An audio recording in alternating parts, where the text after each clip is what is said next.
This is Valley News Live at 9 on Fargo CW. The local police can't do anything. I think that's probably the scariest thing. A warning tonight for parents about the dark web and how easy it is to get drugs sent to your house through the mail anonymously. We have uncovered new details surrounding a drug overdose in West Fargo that killed a 19-year-old and sent another teen to the hospital. In April, police found 2 men unconscious at this apartment building after being exposed to a large amount of fentanyl. One was taken to the hospital. The other, Alex Hearn, was found dead. New court documents obtained by Valley News Live show the drugs were delivered by mail and bought through the dark web. Valley News Team's crime and safety reporter Nicole Johnson shows us how drug dealing has shifted to the internet and the dangers surrounding it. It took me about 4 minutes to get to this point. 4 minutes. 23-year-old Stephen Huston set up a test account on this dark web marketplace to show me what's for sale. This stuff is so cheap that it's just everywhere. He doesn't buy drugs himself, but says anyone with internet access can. So they're selling 10 grams of fentanyl for $30 per gram, and that is a lot of fentanyl to be going through the mail. Drug dealing has been online for years, maybe even decades. We just weren't as aware of it. Fargo Police Lieutenant Shannon Rosicka tells me they started noticing the dark web after they saw more and more people, young people, overdosing and dying. A lot of these drugs, heroin, fentanyl, carfentanil, those type of drugs, have been ordered over the dark web to our community. And the people who live in our community who've ordered them.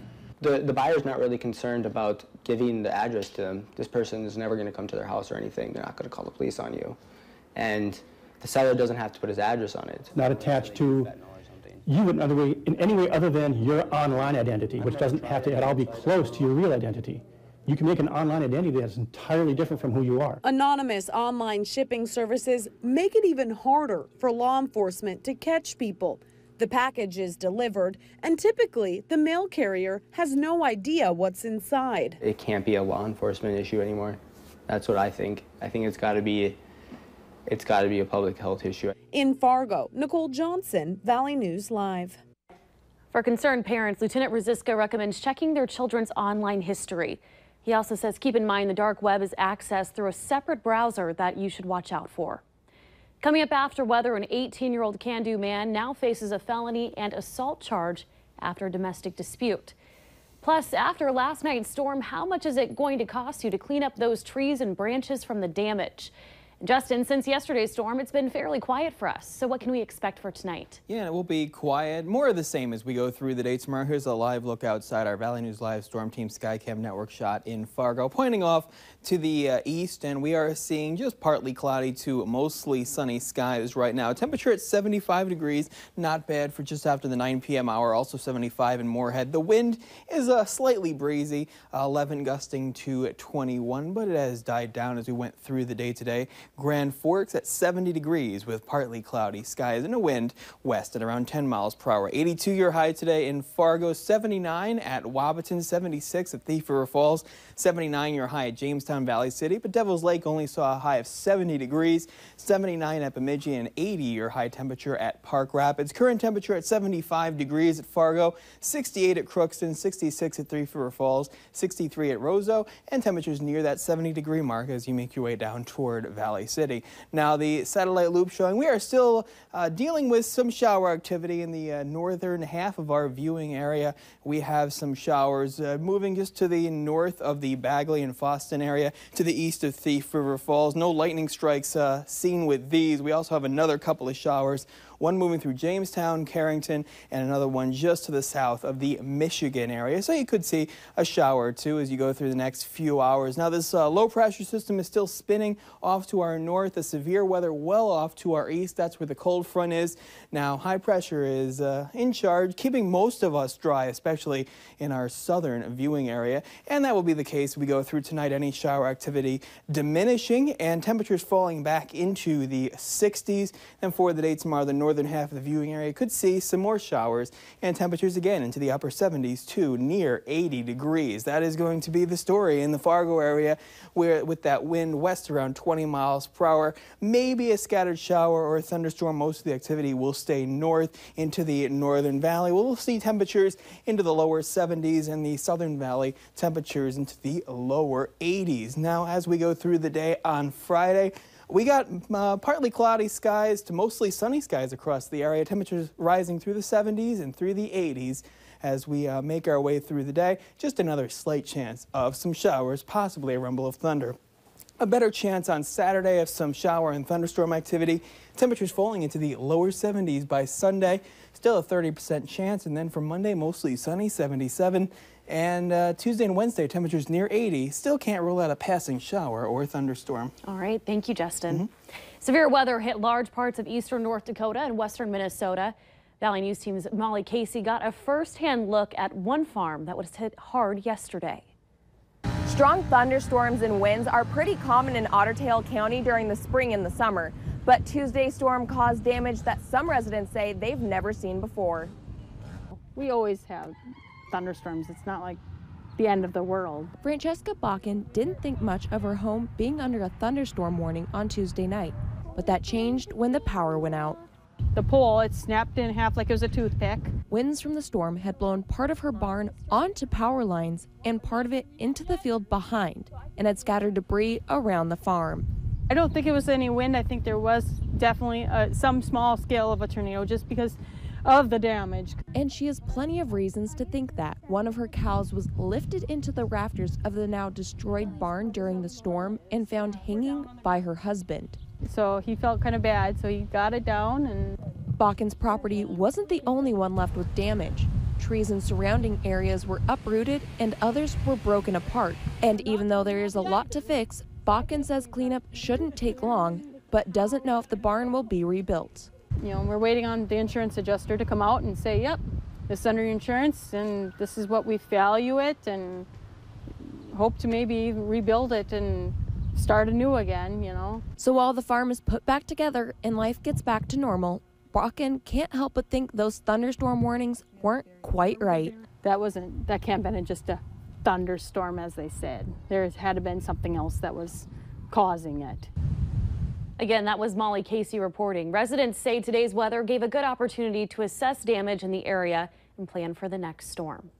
And many tree services were busy today, taking calls from people with trees and branches down from last night's storm. The owner of Mr. Canopy Tree Care says he's gotten 20 calls from all over the metro and expects it will take him a week to get all of his jobs finished. He says people should not try to take on the jobs themselves, especially if they're near power lines. Adding prices vary for most jobs, and some tree services may increase their prices because of the demand. We've got an update for you on a story tonight we've been following out of Conor County, North Dakota. An 18-year-old can-do man is facing a felony terrorizing charge as well as a simple assault charge. The Conor County State's Attorney tells Valley News Live that after further investigation, the attempted murder charge against Sam Bjornstead of Can-do was just not appropriate. Bjornstead was arrested last Sunday after a domestic dispute. Some new information for you now. We've been investigating the circumstances behind the Robos restaurants in Fargo closing earlier this month, as well as the sudden disappearance of the owner, Rodolfo Romo. Take a look at this. Today, a viewer sent us this picture of what looks to be an eviction notice on the door of the Romos located on 19th Avenue North. The notice shows that the business has until Friday to vacate the location before legal action is taken. Again, we previously tried reaching out to Rodolfo Romo on his cell phone, but the calls went straight to voicemail. The Standing Rock Sioux tribe is celebrating what they call a major victory in federal court. A judge ruled that the Army Corps of Engineers did not adequately consider the impacts of the spill from the Dakota Access Pipeline into the Missouri River. The judge says the Standing Rock Sioux tribe's claim the Corps failed to comply with the National Environmental Policy Act is true to some degree, adding that the Corps should reconsider those sections of its environmental analysis. He did not, however, order Dakota Access to stop pumping oil. He said that question will be subject to further briefing. Toll roads could be expanding statewide in Minnesota. For the rest of this year, the state will be studying expanding Min Pass in the cities and creating more toll highways throughout Minnesota. A report is to be submitted early in 2018, and it's to include ways to reduce congestion. Look at what other states have done and how much potential is there to garner revenue. The Minnesota Trucking Association opposes toll roads, saying there have already been studies they found they don't work here. Some South Fargo residents are anxious for a part of their life to return to normal. For more than a month, those living along 15th Avenue and 23rd Avenue, 15th Street and 23rd Avenue haven't been able to use the street in front of their homes. At times, it's looked like a war zone as crews replaced water main piping and put in a new road and sidewalk. Homeowners can't park in their driveways, and that's had to lead to some adjustments. We went and bought a little wagon we could pull from here over to the car or the truck to haul supplies in, haul supplies out, whatever you may buy or bring home or go shopping. Well, it's been over a month since we've been able to get into our house and garages, and so it'll be nice to be done. It'll take a couple of more weeks before the job is completely done.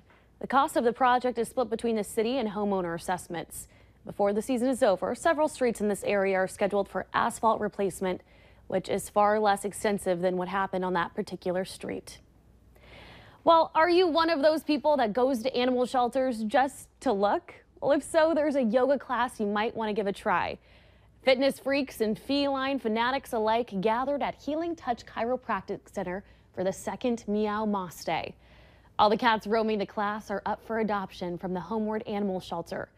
Whether you're there for the cats or yoga, odds are you'll leave satisfied. I had one gal say after she was done with yoga, the class had finished, and she said, "I have never felt so good," and she just had a big smile on her face. So I think that's the majority of everybody here. Really makes them happy. If you missed tonight's class, there are still a few more scheduled over the next couple of months. Organizers say that those spots do fill up fast and the cats are adopted even faster. Well, what's being billed as the biggest blockbuster boxing match in recent memory is now officially a go. The fight between UFC title holder Conor McGregor and the undefeated boxer Floyd Mayweather is now set for August 26th in Las Vegas.